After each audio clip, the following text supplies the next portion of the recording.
Welcome back to the Burned Out Healthcare Provider Podcast. I'm Nathan, and thank you to all who listened to the first episode and decided to come back for more.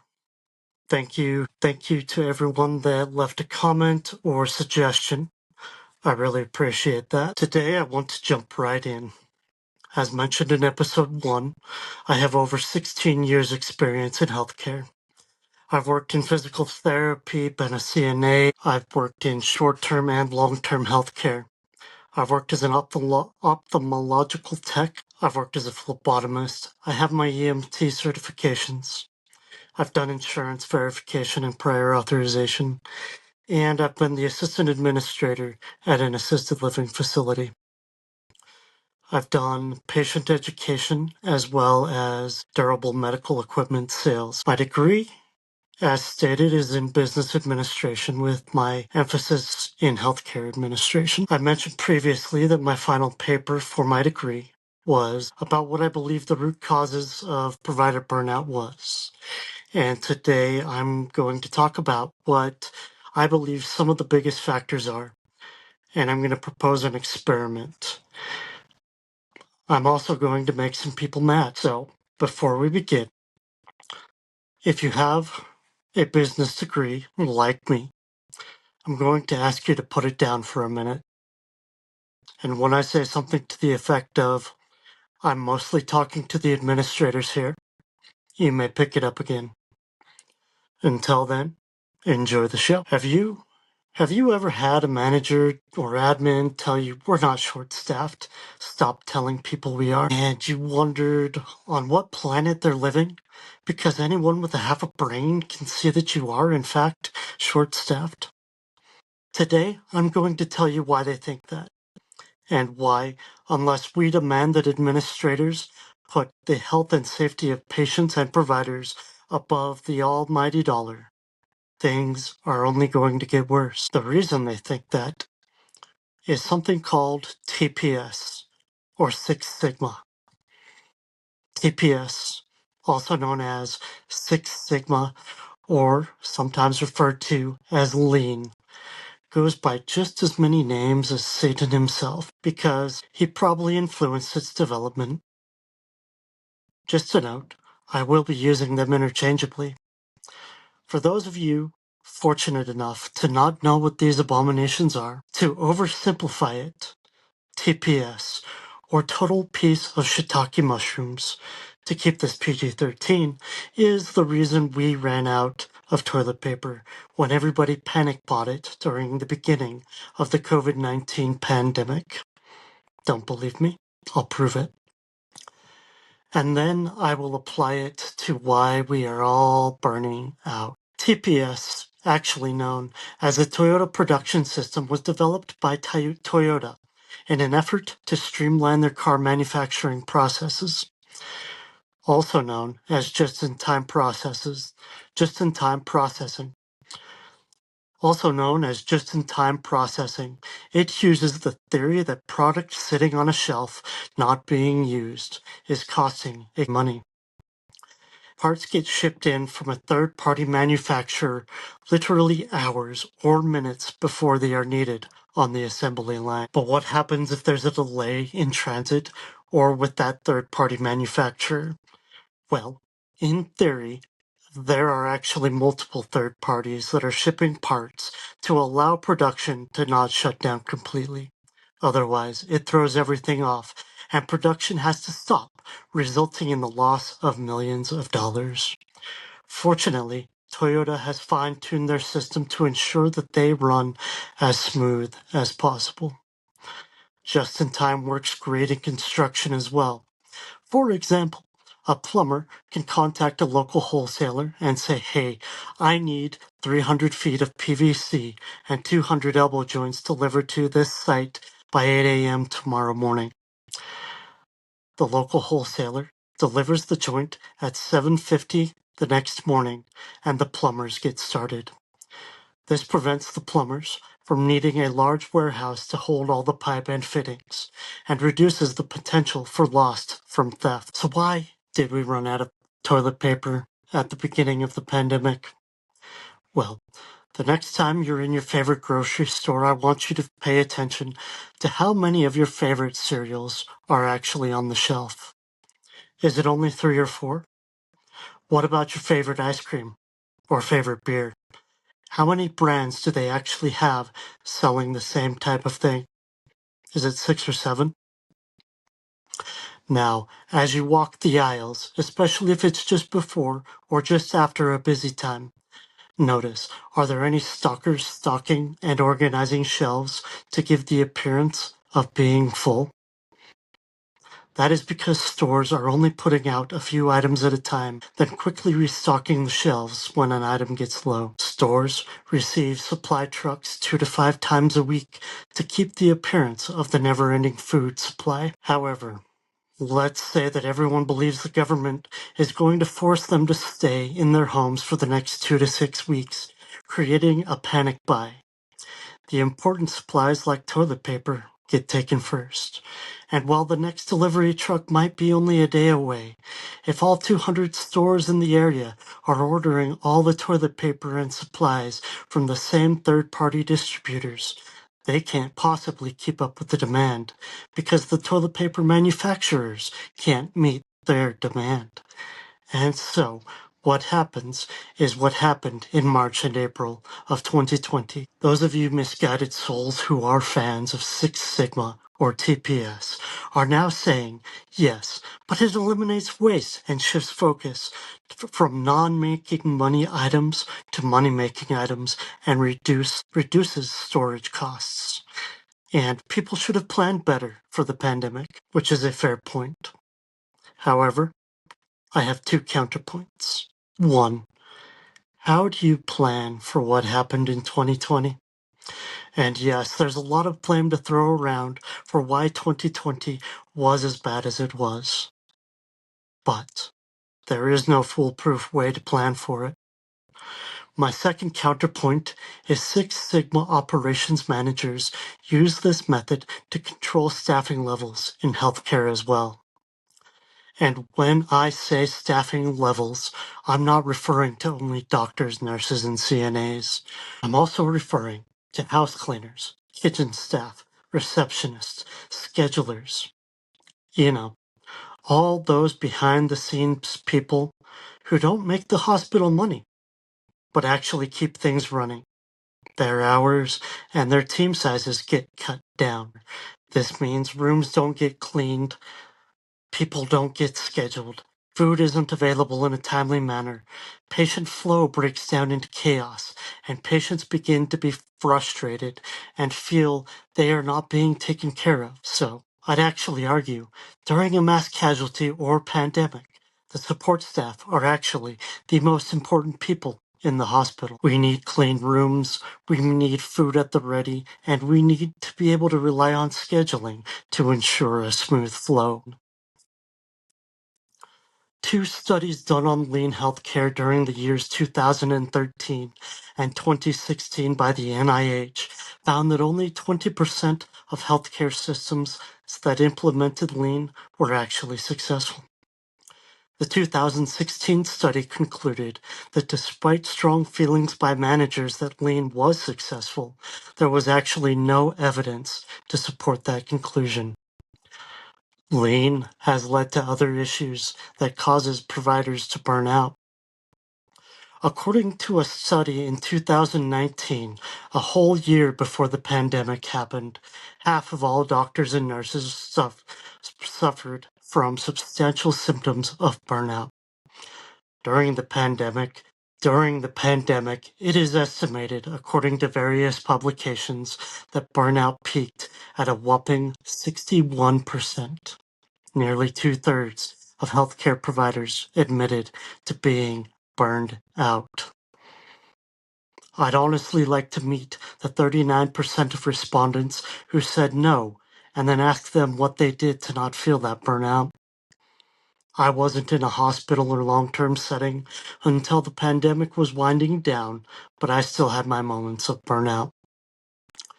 And while that number has come down, it is still in that 50% range, which I believe to be an unacceptable and unsustainable number. The cost of this burnout is not just an increase in alcoholism, drug abuse, and suicide by healthcare workers. It's an increase in unintentional and intentional malpractice, which results in billions of lost revenue each year. The main causes of this are the long hours, the increase in paperwork, and ironically, the fear of the malpractice lawsuit, and not feeling like they have the support from their administrative staff and not enough resources. The last two items mentioned are a direct consequence of lean processes, which reduce staffing and supply levels. Because of lean processes reducing these staff levels, many providers feel like the administrative staff are pushing them to do more than they are capable of and pinching every penny they can to cut costs by as much as possible, no matter the consequence. This means a reduction in staffing, both medical and support staffing, freezing pay and buying the cheapest supplies, whether or not those supplies are appropriate for the facility. An example of this was the first time I did inventory control as part of my role as the assistant administrator. I found several boxes of gloves that had been used to provide patient care. These boxes of gloves had the words "not for use by healthcare providers" in bold lettering on the bottom. However, since they were the cheapest gloves, they were the ones bought. I immediately ordered new gloves which were approved for healthcare providers, and my CNAs rounded up every box they could find and disposed of them. The practice of skimping on supplies and not adequately staffing units leads to the providers resenting the administrative staff, feelings of not being cared for, and leads to interdepartmental conflicts, high staff over, and a disconnect between providers and their patients. My mom recently told me she saw a doctor and tried to ask him questions, but he only gave her short answers and rushed her along. She left, not feeling taken care of. I know the doctor she saw personally, and I know that he sees over 100 patients on some days. That's how he keeps his specialty practice afloat. This is due to the high cost of running a specialty clinic and the ever-decreasing amount of insurance reimbursements. It makes it difficult for him to keep his specialty open. I recently injured my back in a work-related car accident. I went to the doctor and was asked, "Do you want me to write you a note so that you can be on light duty?" Although I do have an extensive medical background spanning over 16 years, I'm not a PA, I'm not an APRN, an MD, or a DO. That is simply not my call to make. I asked about a PT referral due to this not being my first job-related back injury, and I was told, no, for now, just deal with it. After a week, I went back and I was told the same thing. I actually switched providers, and the first thing the new provider asked me was why I hadn't seen PT yet. He was surprised when I told him what had happened at the previous clinic. Now let's talk about EHR systems. As wonderful as they are actually creating a disconnect between patient and provider. This leads to patient frustration. The EHR was created to streamline processes and make documentation and sharing important information throughout systems easier. But what has it actually done? Do we actually listen to our patients? Or are we actually more focused on not missing a click or choosing the drop-down option that best fits what our patient is describing? If we are allowed text boxes, are we focused on ensuring we type the specific magic words? Because we know that if we don't, the insurance company will use any opportunity to deny a claim. According to a 2018 study, providers are spending hours outside their normal working hours documenting. I don't know why that required a study, But nurses, when was the last time you left at shift end? There's a reason you're allowed 24 to 48 hours to finish documentation. Have you ever been afraid to sit down and document everything because you know somebody will yell at you for sitting down on the job? Or when you do finally get to document your day, 10 more call lights go off. Documentation is important. It's the only way we get paid. But because we staff lean, providers are so wiped out from running around and taking care of patients all day that we make mistakes or we forget things. And when we make mistakes or forget things, we don't make money. And the patients suffer. The emotional toll causes depression, anxiety, loss of sleep, poor eating habits, alcohol abuse. Simply put, it causes burnout. This toll is costing not just the lives we try our best to save every day, but the lives of countless healthcare providers. As a basic EMT, I had the phrase scene safety pounded into my head. This means that personal safety and ensuring the accident scene is safe and not entering until it is comes above all else. Because you cannot care for a patient if you get hurt or worse, killed. Our scenes have become unsafe due to the practice of lean. How have they become unsafe? Beyond what I've already touched on, let's look no further than the issue of patient on provider violence. It was a massively under-recognized problem before the pandemic, but since the pandemic there has been an increasing number of patients acting out violently against our providers, and providers are powerless to do anything to defend themselves, because oftentimes policies and laws jeopardize the provider because oftentimes policies and laws jeopardize the provider's license and job. And so many feel they just have to take it. Patients become frustrated with care or slow response times because there's nobody available to help them. And the patients know the provider can't defend themselves. Just the other day, I saw the story of an ER charge nurse breaking her leg when she was attacked by a patient in the ER. Not only was the patient not arrested on site, the patient actually went on social media and defended her actions. I've had patients tell me they can treat me however the fuck they want because they were a veteran.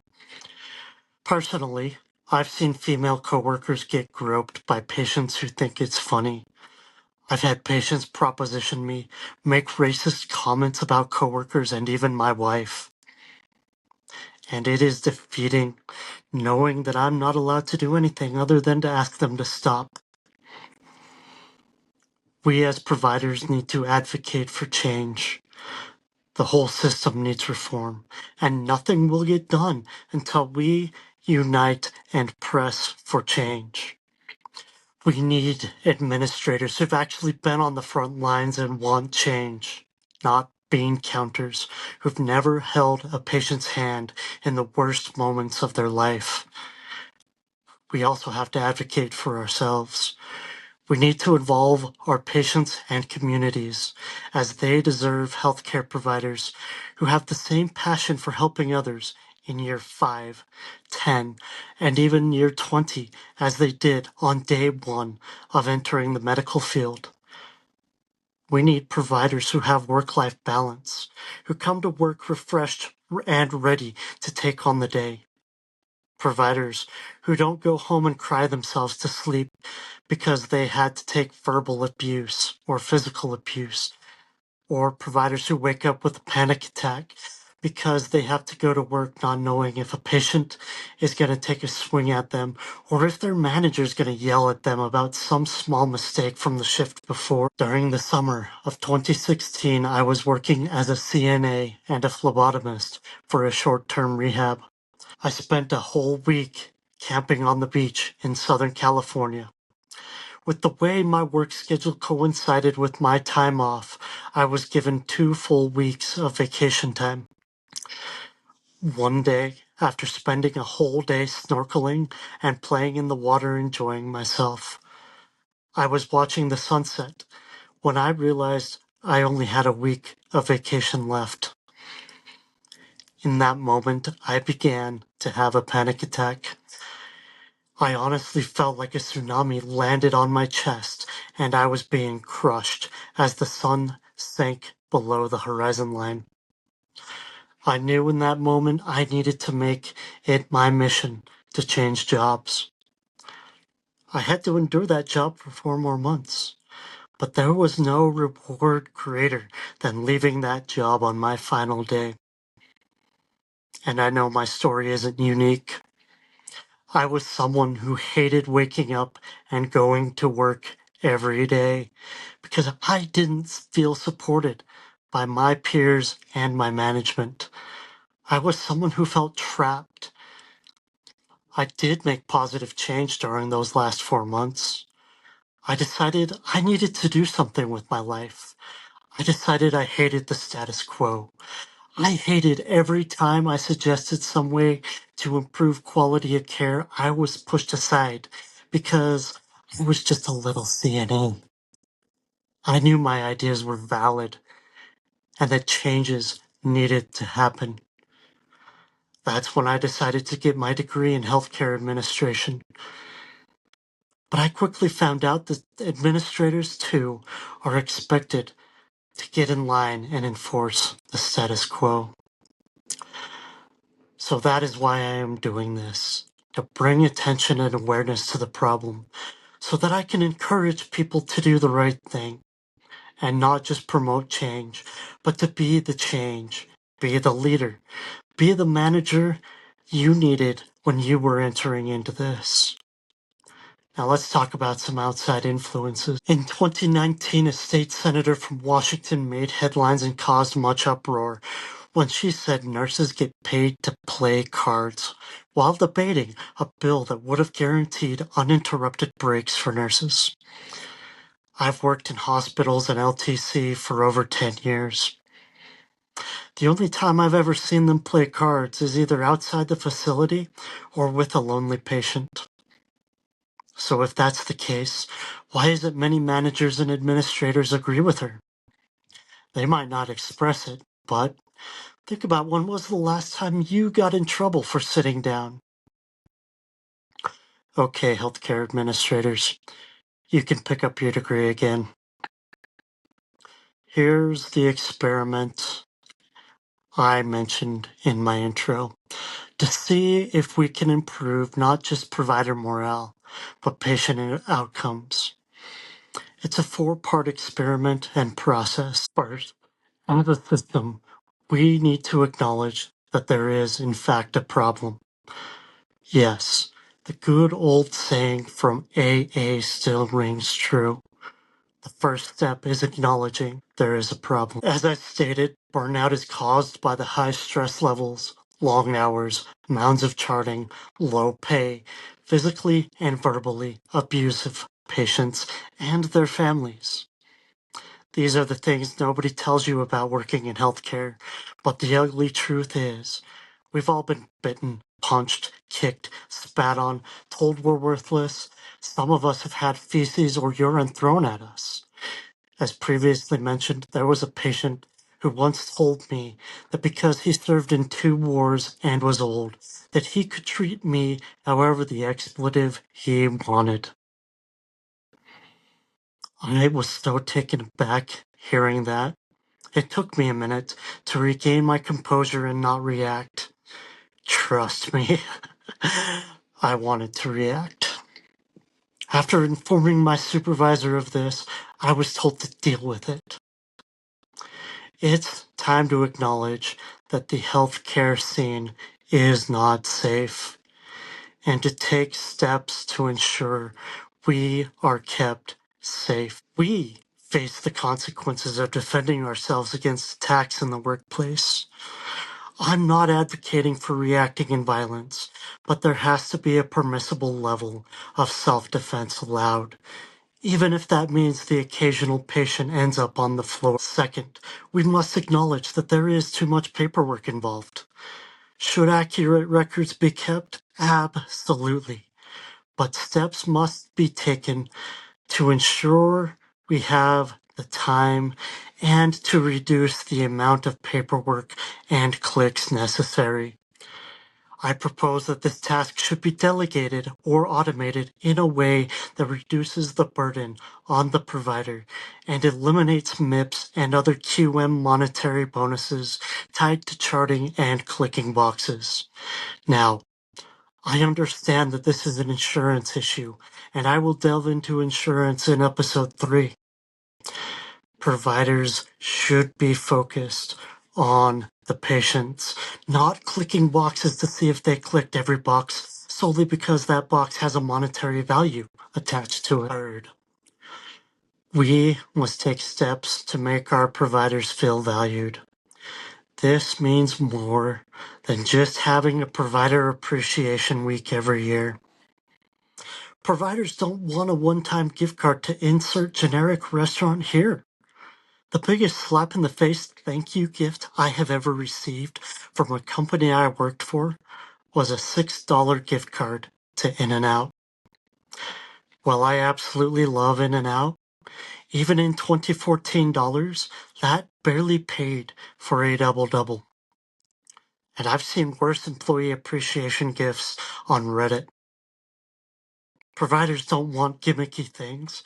Providers want to feel valued, appreciated, and recognized for what they do. Providers should feel like their administrators back them up and support them.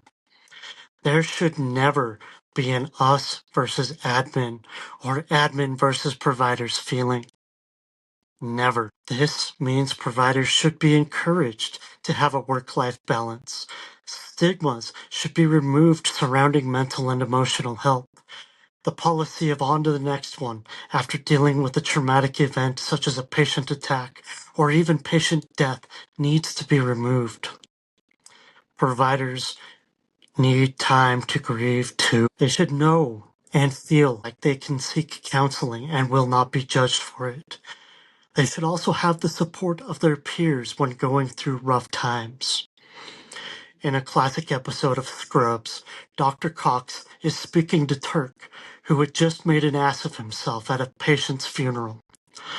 Dr. Cox points to Dr. Wen, who was explaining to a family member that there was a complication during a surgery in which the patient ended up dying. Dr. Cox says, when Dr. Wen is finished, he's going back to work because that's what we do. He then asks Turk if he thinks anyone else in that room is going to return to work that day. Providers are frequently not given time to decompress.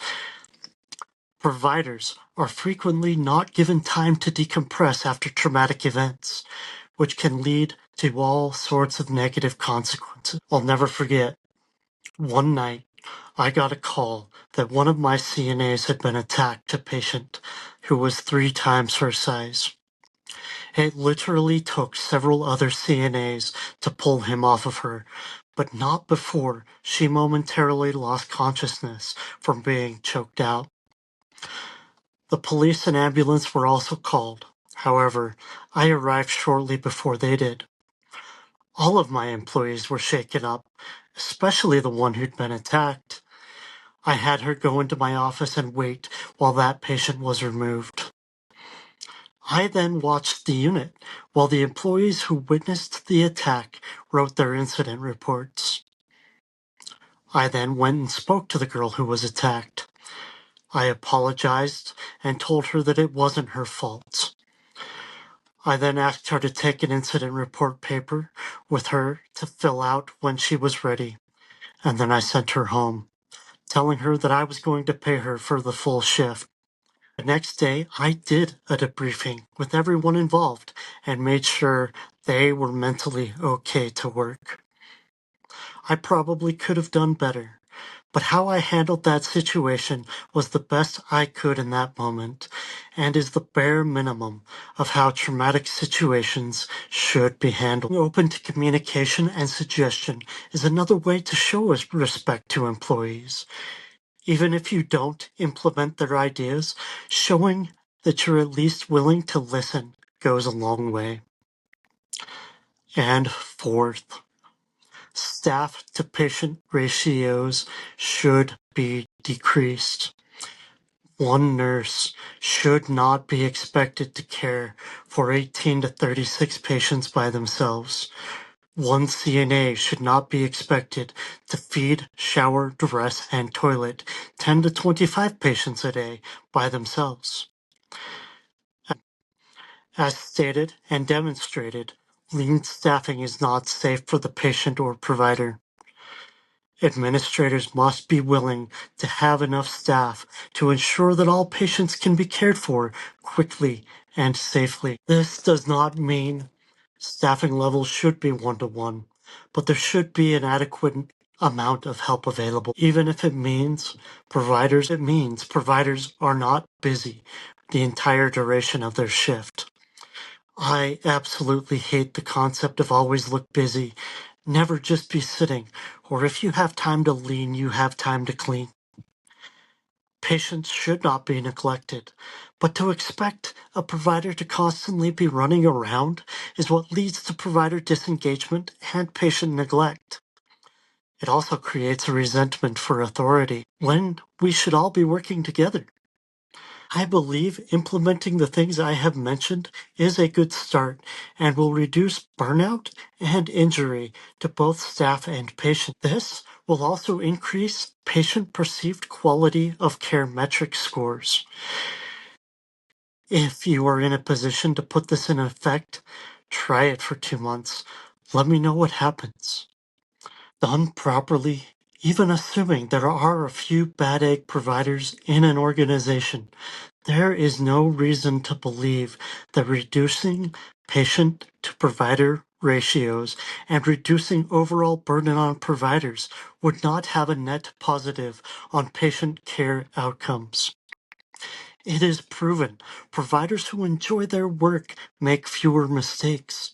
Providers who build better relationships with their patients have better outcomes. So what metrics should we use to determine if my suggestions are successful or not?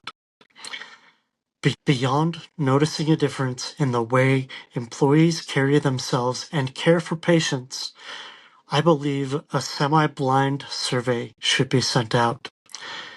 The number one data point to determine the success of this plan should be provider workplace satisfaction. A semi-blind survey should be completed upon the initiation of the experiment to determine a baseline, and then repeated at regular intervals to determine its would rate providers' overall job satisfaction and allow them to state how they feel like they could be better supported in their efforts to provide quality care. And if they're having any issues that require attention, they could then be directed to seek professional help if necessary. The second data point would be patient quality scores. If a provider feels valued and happy in their workplace, then most providers will take better care of their patients, resulting in higher patient satisfaction scores. These scores could then be used to root out any providers who are so-called bad eggs. I'm not going to pretend there aren't any out there, and we all know the dangers they pose. But I believe the overwhelming majority of providers, 99.9%, are actually good. Some just need a little support and coaching to reach their potential as a quality provider. Now back to the surveys. How would be the most effective way of going about it? There are several approaches that could be used for the initial survey. The most time effective would be sending an email. Although because they are seen as impersonal, not everyone reads or responds to emails. The next most effective would be assigning department managers or supervisors to hand out the surveys and oversee their completion. However, this would remove anonymity, which might make the provider feel like they can't tell the truth. The best manner of implementation is going to sound expensive, but I will show you it doesn't have to be. The best manner requires an unbiased third party for at least the first round. Someone who can meet with the providers and get honest feedback. This person should then review the surveys and then, if necessary, recommend the administrators what needs to change and who might need an extra support. And like I said, this sounds like a great expense, but think about people you know. Think about people who like data analysis, creating surveys, and things like that. We all know someone who fits that description. Recruit them. I'm sure they would be happy to do it for less than $500, while a professional might be tens of thousands of dollars. For follow-up surveys, a more direct approach could be used. Supervisors and administrators could then be responsible for collecting the data to see if their changes from the initial results were indeed effective. If any tweaks need to be made, make them to help things run more effectively. Participants should be encouraged to share any additional comments, concerns with their direct supervisor. So what determines the success or failure of my experiment? Here's where I'm really going to speak to the administrators for a moment. If my plan was done correctly, the financial implications of my proposal would be beneficial. There would, in theory, immediately be less staff turnover, resulting in less spending on recruiting and training replacement staff. And there would be a significant rise in patient satisfaction and HIMSS scores, resulting in higher payments from Medicare, Medicaid, and other insurance companies, which could then be reinvested into upgrading facilities and increasing staff wages. However, you have to be fully bought into going wherever the results take you, as everyone would be given the opportunity to give feedback and collaborate on how best to improve the overall performance of the company. Staff who feel they have a stake in the success of a venture tend to be more bought in and are willing to give it their best. Data from patient falls, wait times, patient satisfaction, HIMSS scores, staff burnout and turnover, as well as other organizational data numbers would provide a baseline or benchmark to start. As the initiative is implemented, the data can then be reanalyzed to determine if it was actually successful and met the goals of the organization. And if successful, continuing to move in a positive direction and not getting complacent. Complacency kills. One of my favorite sayings is the most dangerous saying is, but we've always done it that way. Well, that way is killing good providers and patients. The time for change is now. As stated, it is important to move in a positive direction. As my proposed experiment requires constant analysis and feedback from both providers and administrative staff, interdepartmental communication is vital to the success of this program. It is important that providers feel like they are getting the support they need from the administrative staff. It is also vital that the administrative staff be open about processes and why there may be delays in the process. If the providers feel like they won't get the necessary support or that the administrative staff is withholding, then their trust will be diminished and they will not buy into the program, causing it to fail. The next part is important for providers and administrators to focus on. Progress might be slow at first, but it is important to stay the course and not get frustrated. Good communication and managing expectations in the short term is important to the success of the program. As human beings, we expect things now. This is not a program that will change everything overnight.